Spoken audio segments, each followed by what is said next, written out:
Olá! A gente vai mergulhar hoje na história de Monteiro. E olha, é um conto de advertência que revela uma das maiores armadilhas que existem. É aquela lição, sabe, sobre a diferença enorme entre só conhecer o caminho e, de fato, andar por ele. E a questão central que a história do Monteiro nos força a encarar é justamente essa. Será que o conhecimento pode virar uma armadilha? Quer dizer, aquela mesma sabedoria que a gente busca para se libertar pode, no fim das contas, acabar nos aprisionando? A jornada do Monteiro, olha, ela responde isso de um jeito bem forte. Olha, e tudo começou de um jeito muito nobre, sabe? O Monteiro não era um aventureiro querendo fama, nada disso. Ele foi enviado de uma comunidade espiritual, Nosso Lar, com um propósito muito claro, muito puro: ajudar de verdade, sem show, sem querer aparecer. Pensa só na pureza da tarefa dele no começo: colaborar, ajudar. O foco era no serviço, não em ficar impressionando com fenômenos. Ele tinha todo o apoio que precisava e sentia como diz no livro, uma alegria intraduzível. Quer dizer, o cenário estava todo montado para o sucesso, né? Mas foi aí que algo bem sutilmente começou a mudar. E aqui que a gente vê o ponto de virada. A missão começou a sair do trilho. E não foi por maldade, não. Foi por uma sedução, uma coisa sutil, mas muito poderosa.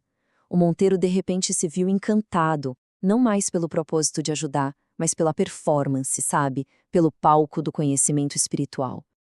E esse desvio não aconteceu de uma hora para outra. Não foi um erro só. Foi uma escadinha, sabe? Primeiro veio o fascínio pelos fenômenos. Depois, aquele prazer de ganhar os debates, de usar o conhecimento não para iluminar, mas para dominar. E o resultado final?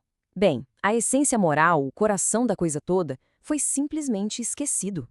Nas palavras dele mesmo, a gente ouve a confissão. Ele diz, olha, tamanho era o fascínio que o comércio com o invisível exercia sobre mim, que me distraí completamente quanto à essência moral da doutrina. Ou seja, ele virou um especialista no como fazer, mas esqueceu completamente do porquê fazer. E a partir daí, a vida do Monteiro virou uma contradição ambulante. Uma coisa era o que ele pregava nas sessões, e outra, completamente diferente, era como ele vivia no dia a dia. É impressionante o contraste. Nas sessões, ele falava sobre paciência para os espíritos, mas logo depois estava na rua brigando com as crianças que estavam brincando. Ele ensinava o amor ao próximo, mas no escritório dele era duro, implacável com quem devia dinheiro. Aconselhava a serenidade, mas não tinha a menor paciência para as lágrimas de uma mulher humilde que o procurava. Bom, e como era de se esperar, a vida física uma hora acaba. E quando Monteiro fez a passagem para o plano espiritual, ele encontrou um reflexo perfeito, quase poético, da própria hipocrisia.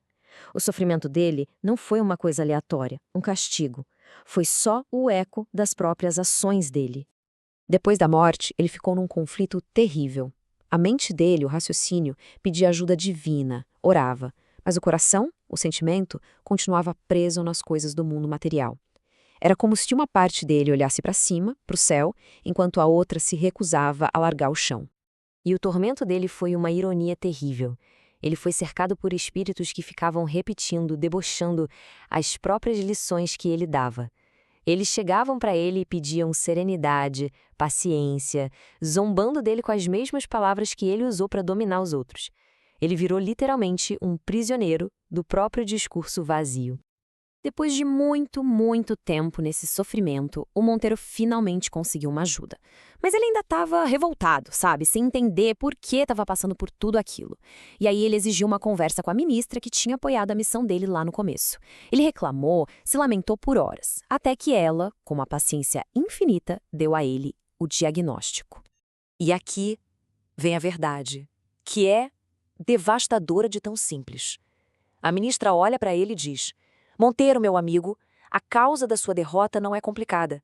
Você se entregou ao espiritismo prático com os homens, mas nunca à verdadeira prática do espiritismo com Jesus.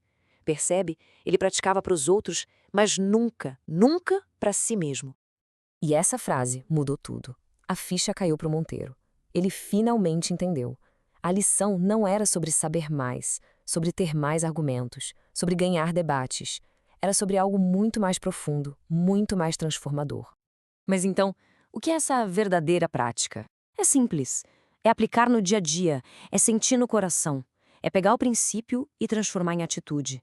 É pegar a lição e transformar em um gesto. É viver a paciência, não só falar sobre ela. É, no fim, a coerência total entre o que se acredita e o que se faz. E tudo isso nos leva à pergunta final. A pergunta que a história do Monteiro deixa no ar para todos nós. Uma pergunta que cada um deve se fazer, não importa o caminho que esteja seguindo. A minha prática, ela é para mostrar para os outros? É para o palco? Ou ela é de verdade para o meu crescimento interior? A resposta para essa pergunta, como a gente acabou de ver, pode definir absolutamente tudo